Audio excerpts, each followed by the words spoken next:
It's entirely understandable that we prefer not to talk or even think about death. But when asked, more than 70% of us are clear on one thing. We support voluntary euthanasia. We want to be given choice about how and when we die. It's a sensitive issue for governments, but in South Australia, the politicians seem to be listening to Kylie Monaghan. The brave and beautiful 35-year-old is the face of a new campaign to legalise euthanasia. It's called Kylie's Law, but she isn't doing this for herself. Her cancer is now so advanced, it's denying her that chance. For 6 years, Kylie Monaghan has battled to stay alive, fighting a belligerent breast cancer that's refused to budge. But even now, with the disease ravaging her body and her bones, the 35-year-old is making the most of every moment she has left. Oh my God, we're done. So come take my... So you haven't given up on life? No, I haven't, no. Even though you've been told that life is going to be limited, you haven't given up? No, last few days, I've, just run out of breath and things are starting to shut down and I'm just like, nope, I'm going to get up, I'm going to, She's always had that smile, she's always just, you can see how beautiful she is. You can't tear her down, she's just, life's given her an uppercut and she's just picked herself up and just carried herself forward and asked for another one pretty much. Yeah. There you go, baby. Thank you. Husband Daryl has been Kylie's rock throughout her fight, and even more so since she was told all treatment had failed.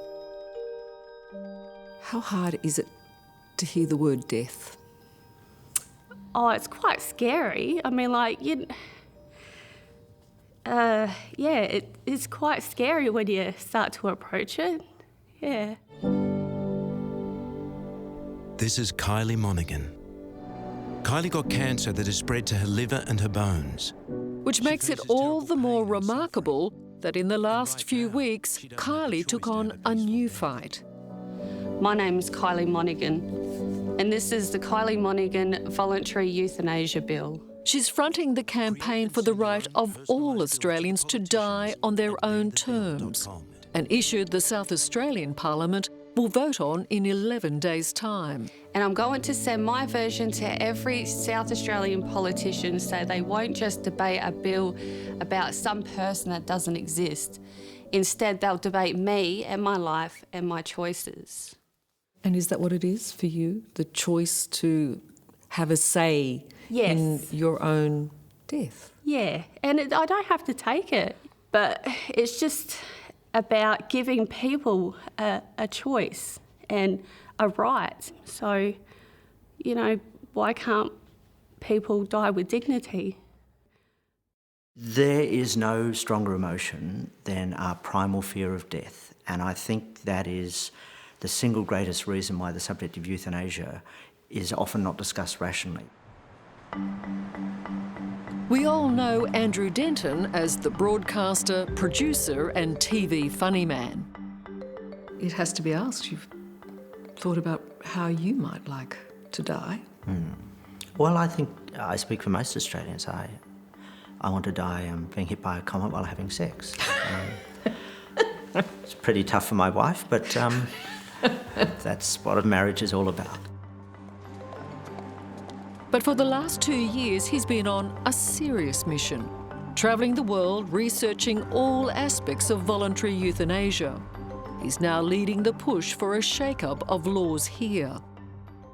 As it stands, what are we legally allowed to do? How are we allowed to die? Legally, if you're dying, you can, in a hospital, refuse all treatment, including food and water, and you can effectively starve and dehydrate yourself until your disease takes its course. But legally, you are not allowed, if you are dying, to end your life quickly and painlessly, surrounded by medical help and with your family around you. And I find that absolutely astonishing. It was the loss of his own father, the author Kit Denton, 19 years ago, that profoundly impacted Andrew's view of death. He had been unwell for many years, and he ultimately died of complications to do with congestive heart failure. And he was taken to our local hospital, and they did the best they could, and the best that our law allows, which is that as he slipped into a coma, he was given more and more morphine. And that was when I understood and saw with my very own eyes why that doesn't work for everyone, because his last 3 days were days of great pain. Did your father's death frighten you about death? Oh yeah, I'll never forget it. I'll never forget watching Dad die. It was truly shocking. As I say it now, I see it. I see it absolutely. Did you know that your dad favoured voluntary euthanasia? I don't recall a specific conversation. Because he spoke to me about it. You're kidding. No, this was in 1986. Huh. When I was the co-host of the Today Show. Make her own decision, and Kit joins us this morning. Good morning. Morning. You obviously have a very personal belief about euthanasia. You believe in it? Yes, I'd like to practice it. I personally, for myself. Of course it's a problem presently, because we have no machinery for dealing with this. There's no legislation. It's simply that there's no movement. If a political party committed itself to this as part of its platform, I wonder what the response would be. That's amazing. That's amazing. You are doing exactly what your father talked of. Yes, I didn't realise, but I'm watching that. I'm thinking different things. I'm seeing him dying as well, and I'm thinking the terrible irony of that. The shocking revelation for me was that palliative care does not resolve all suffering for all people. It's Palliative Care Australia's own words and statistics. In their own words, they say, even with optimal care, we cannot relieve all suffering. So there really is something worse than death. There truly is. There is some suffering, sadly, that can only be ended by death. But what deeply concerns Andrew Denton is a hidden tragedy. People living with unbearable suffering who feel they have no other option but to take their own lives. I refer to it as Australia's dark little secret. This very week in Australia, at least one elderly Australian will end their own life violently and alone because they have no law to help them otherwise. And the other thing that shocked me, I've got to be careful how I say this because I don't want to sound too hard about it, but it is what I see as cruelty dressed up as compassion, in that those who cloak themselves in religious love as the reason why these laws shouldn't exist, and deny, as they do, that this level of suffering exists, are, by that denial, allowing it to continue. My concern is, firstly, always, it's about killing people. It's about crossing a Rubicon. That's the bottom line for me. For the last 6 years, Paul Russell has devoted himself to the anti-euthanasia cause. The founder of an organisation called Hope, he spends 50 to 60 hours a week campaigning against any change to our laws. So if your core concern is it's purely and utterly killing people, does that come from a core religious belief? I am a religious person. There's no point in denying that. Everybody knows it. So I come from that place. Would you accept then that those who are pro-euthanasia are also coming from a compassionate stand? Absolutely. Their belief is that this is my best practice for somebody enduring unbearable suffering. Absolutely. Absolutely. No question about that. But from your stance, it sounds like that unbearable suffering has to be endured. I don't think it does have to be endured. I think we do have the ability to ensure that people die good deaths. We hear that they don't. Let's be honest, we hear that they don't. Well, in fact, Palliative Care Australia says 4% of patients, they accept they cannot alleviate. And for that group, yes, they advocate palliative sedation. which is, what's the difference? Well, it's not killing. It's not deliberate killing. But we all know that it's probably going to lead to death. Well, I mean, they're clearly close to death anyway, so it's just about making them comfortable. We can alleviate that pain and suffering. By knocking them out, putting them to sleep. It may require that, yes. And then they die. And then they die. And we all die.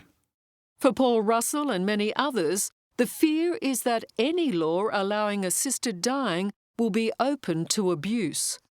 You believe in the slippery slope. Well, if you want to use that word, it's not a word I use, but yes, I'd accept that. You believe that there's potential for coercion. Yes. You believe that people can be made to feel a burden.